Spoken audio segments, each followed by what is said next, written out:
വെച്ചിരുന്നു. എന്നിട്ട് എന്താ അവസാനം റിസൾട്ട് വന്നപ്പോൾ ഒരു പൊളിറ്റിക്കൽ ഫൈറ്റ് നടന്നാൽ അതിൻ്റെ ഏറ്റവും വലിയ ഗുണം യു ഡി എഫിനാണ് കിട്ടാൻ പോകുന്നത്. കാരണം രാഷ്ട്രീയ സാഹചര്യം പൂർണ്ണമായും യു ഡി എഫിന് അനുകൂലമാണ്.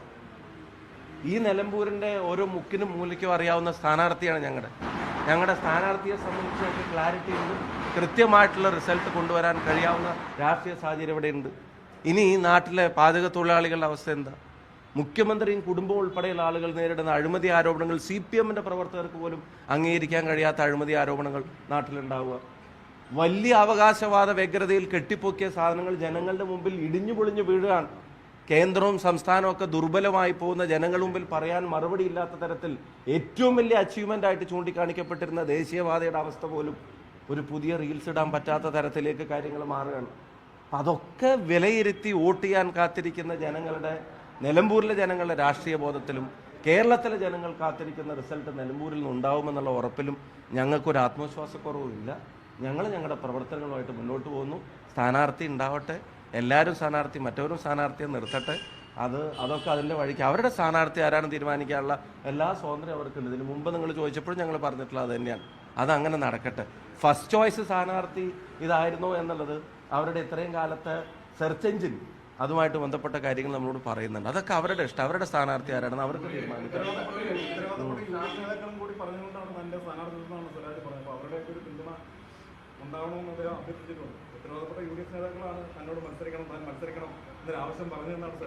ഇപ്പം പിന്നെ പാലക്കാട് മത്സരിച്ചപ്പോൾ സരിൻ്റെ അവകാശവാദങ്ങളൊക്കെ ഇതിനേക്കാളും വലിയ അപ്പുറത്തായിരുന്നു. മൊത്തം UDF അങ്ങോട്ടേക്ക് പോകണമെന്ന് നിങ്ങളുൾപ്പെടെ വാർത്ത കൊടുത്തു. എല്ലാ ദിവസവും രാവിലെ പത്രസമ്മേളനം നടത്തിയിട്ട് ഒരു പ്രാധാന്യമില്ലാത്ത ആളുകൾക്ക് പോലും 1 മണിക്കൂർ ലൈവ് കൊടുത്തിട്ട് ഇത് മുഴുവൻ തീർന്നേന്ന് പറഞ്ഞിട്ടാണ്.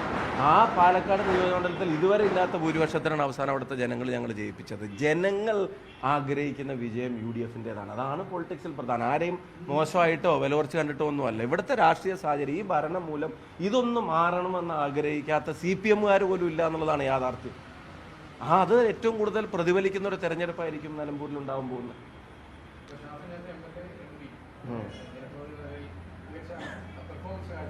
Thank you.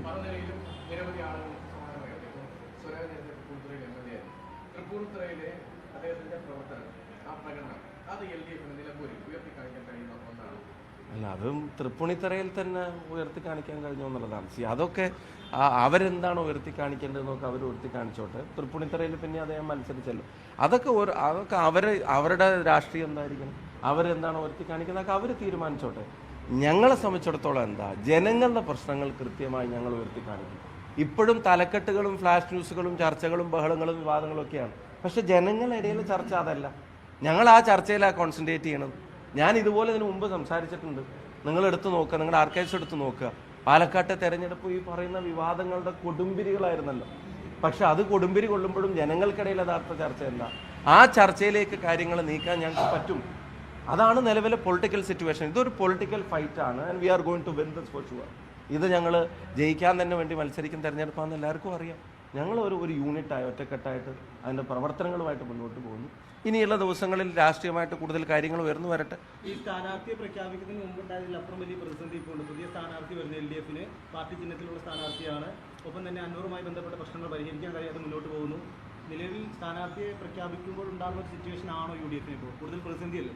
അതെങ്ങനെ ഞങ്ങൾക്ക് പ്രതിസന്ധി ആവുന്നത്? ഞങ്ങളിപ്പോൾ ആ ഘടകങ്ങളൊക്കെ പരിശോധിച്ചിട്ട് അതൊക്കെ ആലോചിച്ചിട്ട് ഞങ്ങളുടെ സ്ഥാനാർത്ഥി നിർണയം പോലും നീട്ടിക്കൊണ്ടുപോയിട്ടില്ലല്ലോ.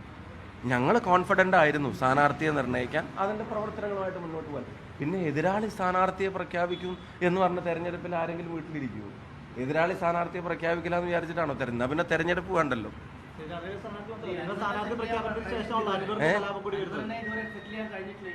അല്ല, ഞങ്ങൾ അങ്ങനെ ഒരു സെറ്റിൽമെൻറ്റിലല്ല. ഞങ്ങളുടെ പൊളിറ്റിക്സ് വളരെ ക്ലിയർ ആയിട്ട് ഞങ്ങളുടെ നേതാക്കന്മാർ പറഞ്ഞല്ലോ. UDF-ൻ്റെ ജയം ഇവിടുത്തെ ജനത ആഗ്രഹിക്കുന്നു. അത് നിലമ്പൂരിലെ ജനങ്ങൾ മാത്രമല്ല, കേരളത്തിലെ ജനങ്ങൾ ആഗ്രഹിക്കുന്നു. ഞങ്ങളുടെ അസസ്മെൻ്റ് അതാണ്. അപ്പോൾ അതുമായിട്ട് ചേർന്ന് നിൽക്കുന്ന ആരെയും ഞങ്ങൾ നിസ്സഹകരിപ്പിക്കാൻ ആഗ്രഹിക്കുന്നില്ല. ഇപ്പോൾ UDF ഒരു സ്ഥാനാർത്ഥിയെ തീരുമാനിക്കുന്നു.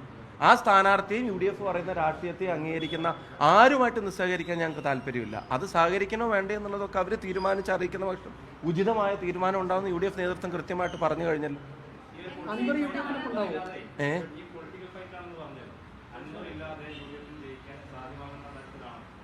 അല്ല, ജയം തോൽവിയും ജനങ്ങളല്ലേ തീരുമാനിക്കുന്നത്. ആ ജനങ്ങൾ ഞങ്ങൾക്ക് അനുകൂലമാണ് എന്നുള്ള തിരിച്ചറിവ് ഞങ്ങൾക്ക് ഗ്രൗണ്ടിൽ നിന്ന് കിട്ടുന്നുണ്ട്. അതാണ് സാഹചര്യം. അപ്പോൾ ആ ജനങ്ങൾ ആഗ്രഹിക്കുന്ന തരത്തിൽ എല്ലാവരും നിലപാടെടുക്കണമെന്നാണ് ഞങ്ങളുടെ ആഗ്രഹം. UDFന്റെ ജയം ജനങ്ങൾ ആഗ്രഹിക്കുന്നു. ഇപ്പോൾ ഈ നിലമ്പൂരിൽ തന്നെ ഇപ്പം വന്യമൃഗ ആക്രമണങ്ങളുടെ കാര്യം ഒരു എക്സാമ്പിൾ ഞാൻ എടുക്കും. നിങ്ങൾ ഈ പറയുന്ന സിറ്റുവേഷൻ പറയുന്നുണ്ടല്ലോ, സ്ഥാനാർത്ഥികൾ വന്നോട്ടെ, പക്ഷേ ജനങ്ങളുടെ മുമ്പിലുള്ള പ്രശ്നങ്ങൾ മാറുന്നുണ്ടോ? അതിനല്ലേ മാറ്റം വരേണ്ടത്. അത് മാറ്റം വരുത്തുമെന്നുള്ള ഉറപ്പാണ്. ഇപ്പോൾ ഗവൺമെൻറ്റിൻ്റെ കാലയളവ് കഴിയുന്നതിൻ്റെ തലേ ദിവസം എഴുന്നേറ്റിട്ട് വന്യമൃഗ ആക്രമണങ്ങളെ ചെറുക്കണമെന്ന് തോന്നൽ തുടങ്ങി നിലമ്പൂർ ഇലക്ഷൻ മുൻകൂട്ടി കണ്ടിട്ട് നടത്തുന്ന പ്രഖ്യാപനങ്ങൾ ഒഴികെ ഈ കഴിഞ്ഞ 9-10 വർഷം കൊണ്ട് എന്താ ചെയ്തതെന്നുള്ള ചോദ്യം അത് പ്രസക്തമായിട്ട് നിൽക്കുകയല്ലേ. ഇവിടെ വലിയ ലാൻഡ് സ്ലൈഡ് ഉണ്ടായി, കവളപ്പാറയിൽ ഉൾപ്പെടെയുള്ള ദുരന്തങ്ങളുണ്ടായി.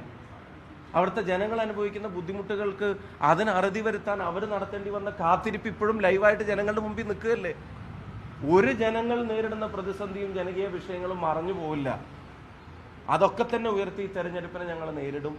തികഞ്ഞ ആത്മവിശ്വാസമുണ്ട്. തെല്ലു അഹങ്കാരമില്ലാതെ പറയുന്നു, നിലമ്പൂര് ഞങ്ങൾ തിരിച്ചു പിടിക്കും. അത് കേരളം തിരിച്ചു പിടിക്കാനുള്ള ഞങ്ങളുടെ യാത്രയുടെ പ്രധാനപ്പെട്ട ഒരു ചൂടുമായിരിക്കും. അദ്ദേഹം തീരുമാനിച്ചാൽ അദ്ദേഹത്തിന് ഉണ്ടാവാം, തീർച്ചയായിട്ടും. അല്ല, അത് ഉണ്ടാവില്ല എന്നുള്ളതൊക്കെ ഇനി വരട്ടെ. ജയിക്കാൻ കഴിയുമെന്നുള്ള കാര്യത്തിലുള്ള സംശയങ്ങൾ ഈ തെരഞ്ഞെടുപ്പിൽ ഞങ്ങളെ സംബന്ധിച്ചിടത്തോളം നിലവിലെ രാഷ്ട്രീയ സാഹചര്യങ്ങൾ നിർത്തുന്നില്ല. അദ്ദേഹം UDFനോടൊപ്പം ഉണ്ടാവാൻ അദ്ദേഹം ആഗ്രഹിച്ച അതിന് ഇവിടുന്ന് ആരും തടസ്സം പറഞ്ഞിട്ടില്ലല്ലോ. UDF സ്ഥാനാർത്ഥി ജയിക്കണമെന്നും UDF ജയിക്കണമെന്ന് ആഗ്രഹിക്കുന്ന ആരെയും നിസ്സഹകരിപ്പിക്കാൻ ഞങ്ങൾ ആഗ്രഹിക്കുന്നില്ല.